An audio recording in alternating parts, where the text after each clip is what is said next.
ulang lagi. That's it? Yeah. Beautiful. See you Very later. nice. Very nice. Yeah, white is super bright.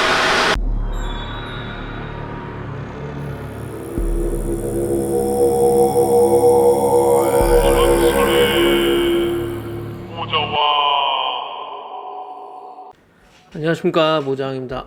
오늘은 전처리저에 대해서 작정하고 한번 파헤쳐 보겠습니다. 전 세계 다양한 회사에서 크고 작은 회사에서 다양한 나라에서 전처리제를 생산해서 판매하고 있죠. DTG 산업이 10년이 넘은 시간 동안 지나오면서 프린터기, 잉크, 전처리제 모두 충분히 발전했을 거라고 생각을 했는데, 솔직히 제 생각으로는 프린터기, 잉크, 히트프레스 다 많이 발전했습니다. 스프레이, 전처리 스프레이 기계까지 많은 발전을 거듭해서 정말 좋은 장비가 나왔는데, 결국 제일 중요한 전처리제 이 용액의 업그레이드가 상당히 뒤처져 있다. 제가 지금 샘플로 몇몇 분들에게 보내드리려고 샘플이 필요하신 분들에게는 연락을 달라고 메일을 받았는데요. 그 사장님들과 연락을 몇몇 분과 해봤는데 직접 여전히 프리트리트먼트 전처리제에 대한 강한 불신과 스트레스를 받고 있었어요.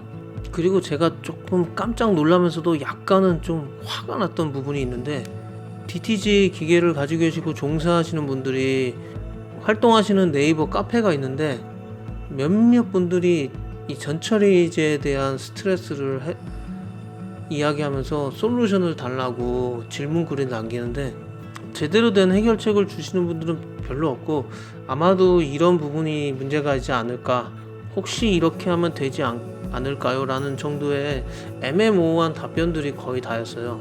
게다가 한국에서 제가 알기로도 몇몇 브랜드들이 전처리제를 판매도 하고 있고, 혹은 앱슨이나 브라더 판매상들이나 대리점들은 글쎄요, 왜 이런 질문에 대답을 안 해줄까요?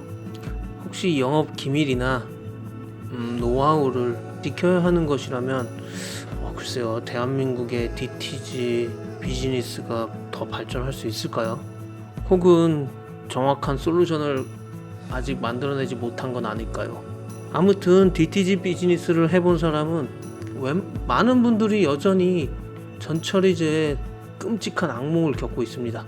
유튜브에서는 DTG 프로세스가 얼마나 쉬운지, 얼마나 간단하고 편한지에 대해서만 이야기를 하고, 기계가 얼마나 빠르게 프린트를 하는지, 얼마나 깔끔하게 나오는지에 대한 얘기는 많이 하는데, 전처리제에 대한 문제점이나 이야기는 거의 하지 않는 것 같아요.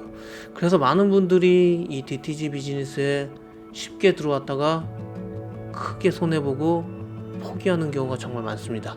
마스터도 그렇고 저도 그렇고 전처리제에 대한 공정이 어쩌면 이 DTG의 전부다, 다다, 이게 제일 중요한 문제다 라고 이야기하는데요.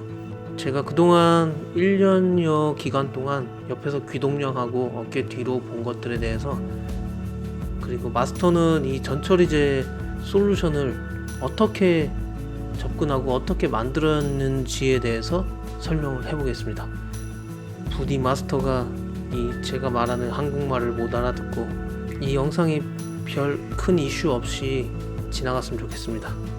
전처리 과정은 지금 보는 것과 같이 원단 위에 전처리 액을 도포를 하죠. 이때 마스터가 중요시하게 생각하는 것은 전처리 액이 충분히 묽어야 된다. 전처리 액이 원단에 흡수돼 가지고 어느 정도는 뿌리를 내리고 원단 깊숙이 박혀야 되고요. 또 어떤 성분은 프린트할 그 공간을 정확하게 한 겹을 코팅해 준다라는 개념을 가지고 있더라고요. 어떤 업체 거를 사용해 보면은 되게 끈적끈적거리고 스프레이 뿌리고 히트프레스를 눌러도 그 끈적끈적함이 계속 남아있는 그런 제품이 있는데, 저희 입장에서는 그건 완전 불량품이라고 보는 거죠. 충분히 뿌려서 면 원사 안으로 깊숙이 박히게 뿌리를 내리게 하고, 티셔츠 전반적인 부분에 얇은 코팅 막을 준다, 뭐 이런 개념입니다. 그리고 아주 충분히 건조를 시켜줘야 되고요. 수분기가 거의 없는 정도를 만들어줘야 된다고 합니다. 그러기 위해서 이 디미트리 사장님 거 기계를 좀 이따 보시면 투 헤드예요. 한쪽에는 블루색으로 수세미 같이 생긴 스폰지 같은 거라 해야 되나? 거기에서 오랫동안 좀 눌러주면서 건조를 시키고요. 이 밑바닥이 공기가 아니 수분이 다 빠져나갈 수 있게 구멍이 송송송송 나 있는 그 바닥판이거든요. 그래서 있는 수분을 최대한 날려주고 건조를 시키고요. 그 다음 프레스 기계는 밑에 그 실리콘 패드가 있어서 강한 힘으로 눌러서 그 원단 위에 있는 실오라기를 잡아뜨린다. 그래서 평평하게 만든다. 뭐 그런 개념으로 두 번 히트 프레스를 눌러줍니다. 혹은 아예 건조기 안에 넣어버리는 것도 좋은 방법이긴 하겠네요. 그래서 결국 사장님들이 사용하고 있는 프레스기는 투 헤드를 추천하고요. 아니면 프레스기를 두 번 거치는 건데 한 번은 분명히 밑에 실리콘 패드가 아닌 제가 그건 더 확실하게 알아봐서 명칭을 알려드리겠습니다. 그 블루색 보이는 저 부분에서 습기가 밑을 통해서 바깥으로 나아가야 돼요. 예, 그렇게 해서 이제 준비 상태가 된 티셔츠, 아마 저희가 나중에 판매하게 될 프린트 이 티셔츠가 이런 과정을 마스터가 만든 전처리제 기계는 6헤드가 6개 있으면서 그 6개 공정을 거치면서 만들어지는 최적의 상태의 전처리제가 뿌려진 티셔츠를 판매할 건데, 아무튼 그 과정을 최대한 겪어야 된다. 절대 눅눅하거나 이 젖은 상태로 프린팅이 되면 안 됩니다. 마스터가 이날도 설명했는데 저렇게 스프레이를 뿌리고 한 3분에서 5분 정도 평평한 곳에 두고서 그 다음에 히트 프레스를 하는 게 좀 더 퀄리티를 높일 수 있는 방법이다라고도 이야기하더라고요. 충분한 시간 동안 원사 안에 뿌리를 내릴 수 있도록 시간을 줘라. 그리고 지금 많은 테스트를 하고 있는 요 타이밍은 뭐냐면요, 사장님들도 아마 이런 다양한 테스트를 통해서 데이터를 얻으면은 더 좋은 품질을 얻게 되는 건 당연하겠죠. 디미트리 사장님이 30mm로 한번 뿌린다라고 얘기를 하는데, 마스터는 15mm씩 두 번을 뿌려봐라. 저도 잘 이해는 못했는데, 비가 많이 올 때 한 번 뛰어가는 거랑 비가 좀 천천히 오더라도 두 번을 뛰어갔다 오는 거랑 그런 얘기를 하면서 이것도 변수가 될 수 있다. 그리고 절반씩 두 번을 뿌리는 게 더 좋은 퀄리티를 만들 수 있다. 이런 디테일까지 챙기는 모습입니다. 네, 이렇게 마스터의 전처리 액이 정확하게 티셔츠에 도포된 상태에서 프린트를 시작하죠. 흰색 잉크가 들어가자마자 바로 흰색 잉크 안에 있는 물 성분은 전처리제를 통과해서 원단 안으로 흡수되게 됩니다. 그리고 흰색 잉크 안에 있는 흰색을 표현하는 이산화티타늄이라는 것과 다양한 고착 성분, 저도 잘은 모릅니다. 그것들은 전처리 표면 위에서 버티고 흡수되면 안 된다고 합니다. 원단 안쪽으로. 그게 전처리제의 중요한 역할이라고 하는데요, 마스터가 이렇게 설명하라고 저한테 지시했습니다. 마스터가 만든 샘플들을 보면은 전처리제를 뿌려서 완전히 건조시켜서 끈적끈적한 느낌은 전혀 없고요.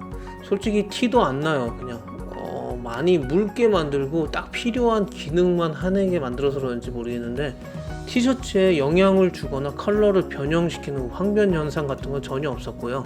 끈적임도 전혀 없다 보니까 되게 좀 가볍고 라이트하다는 느낌은 확실하게 듭니다.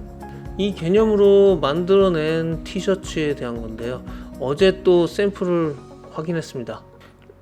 전처리제가 아주 얇고 라이트하게 뿌려졌기 때문에 흰색이 필요한 저 숫자 부분에는 분명히 흰색을 많이 뿌려가지고 막혔죠.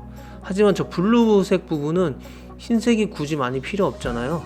그러다 보니까 아주 라이트하게 도포되었고, 그래서 공기까지 순환할 수 있는 그런 시스루가 완성됐습니다. 제가 저거를 형광등에 비춰서